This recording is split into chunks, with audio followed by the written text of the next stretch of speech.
Fala galera, eu me chamo Arlene e você está no canal Vasco Meu Mundo. No dia de hoje falarei sobre o interesse do Vasco no atacante Carlos Andrés Gomes e falarei também sobre os resultados financeiros nos 4 primeiros meses de recuperação judicial. Então não sai daí que vou rodar a vinheta e venho com as notícias quentinhas do nosso gigante para você. Roda a vinheta.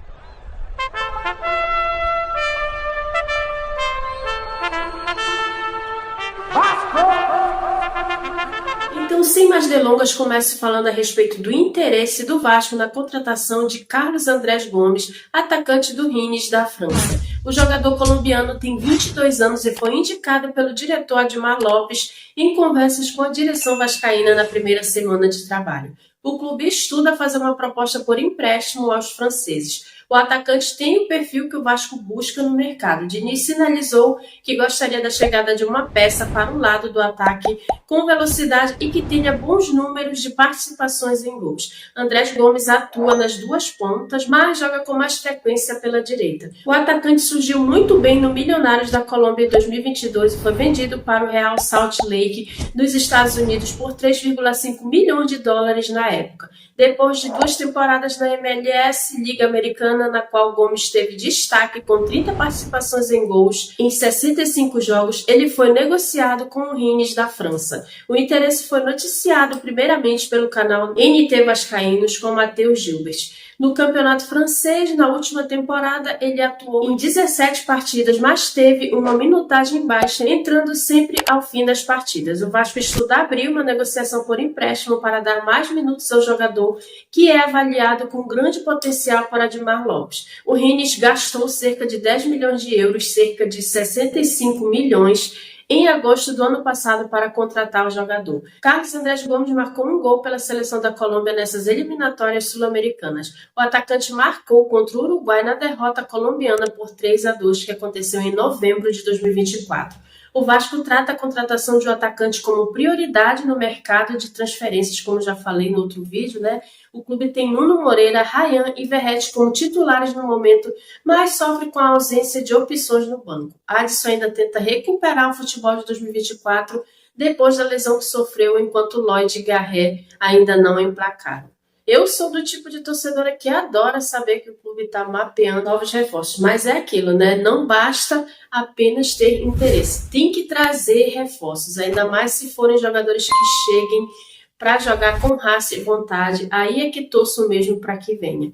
Mas por enquanto são apenas especulações, torcer para que se concretize e o Vasco traga os reforços necessários para dar andamento no trabalho do Fernando Diniz. Agora, mais uma notícia no giro de hoje é que o Vasco registra saldo positivo nos 4 primeiros meses de recuperação judicial. O CRVG, Clube de Regatas Vasco da Gama e a Vasco SAF apresentaram resultados financeiros positivos durante os primeiros 4 meses de 2025, segundo o segundo RMA, relatório mensal de atividades divulgado nesta quarta-feira, dia 25 de junho.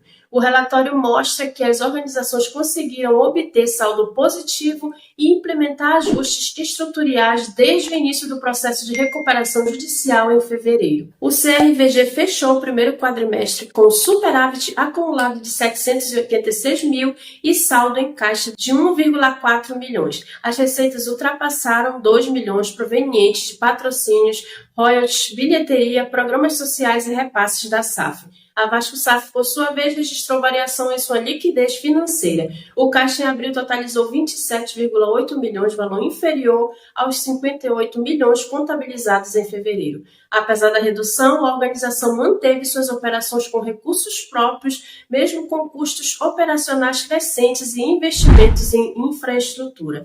A crise econômico-financeira revelou a primeira recuperação judicial entre as SAFs do futebol brasileiro foi causada durante a gestão da 777 Carioca LLC, subsidiária da holding 777 Partners, que detinha 70% da Vasco SAF. O documento indica que a empresa norte-americana não cumpriu os aportes financeiros prometidos após assumir o controle da SAF em 2022, como nós já estamos carecas de saber. O impacto da gestão anterior resultou no aumento da dívida do clube em 350 milhões desde a criação da Vasco SAF, mesmo com os aportes iniciais considerados. A ausência dos repasses previstos e a frustração das expectativas de crescimento das receitas geraram o que o RMA descreve como gravíssimo risco a continuidade operacional da Vasco SAF e do CRVG.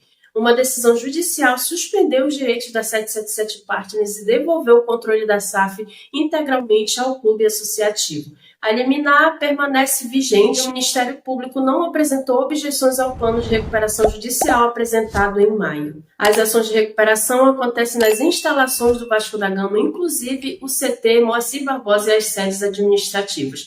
O clube realizou investimentos em centros de treinamento, melhorias nas sedes e expansão das categorias de base, conforme aponta o relatório. A atual administração implementou estratégias para aumentar a arrecadação, como nova política de precificação de ingressos e fortalecimento do programa de sócio-torcedor, que cresceu no período. O clube também adotou medidas para a revisão contratual, combate à inadimplência e redimensionamento do quadro de funcionários. O documento não especifica detalhes sobre o cronograma de pagamento aos credores ou valores exatos dos investimentos realizados nas instalações. Também não detalha os valores investidos nas melhorias de infraestrutura nem o cronograma completo das obras em andamento.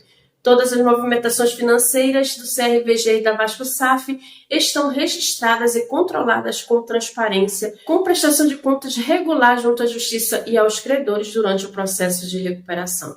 Pedrinho, presidente do Vasco, comentou com o Poder 360 sobre a situação. Abre aspas, estamos dando os primeiros passos para superar um dos momentos mais difíceis da história do Vasco. Implementamos ajustes estruturais, novas estratégias de arrecadação e um controle rigoroso dos gastos e apresentamos resultados financeiros concretos como caixa positivo. Fecha aspas, disse o dirigente. Sobre os investimentos realizados, o presidente acrescentou, abre aspas, acreditamos em um projeto de longo prazo. Os desafios ainda são grandes, como o aumento da dívida causada pela má gestão anterior.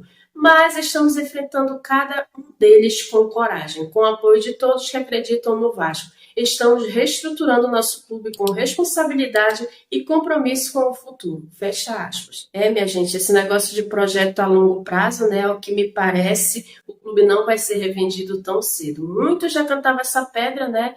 Mas vamos aguardar as próximas cenas. No momento, prefiro não me aprofundar muito no que acho a respeito disso. No mais, é isso. Você que ficou comigo até o final do vídeo, eu peço para deixar o like, peço para se inscrever se não for inscrito e está aqui pela primeira vez. E peço também para ativar o sininho das notificações, que ativando você estará sempre comigo e estará me ajudando muito aqui no YouTube para o canal crescer cada vez mais. Fiquem com Deus e até o próximo vídeo com mais notícias do nosso gigante para você. Saudações vascaínas, tchau, valeu!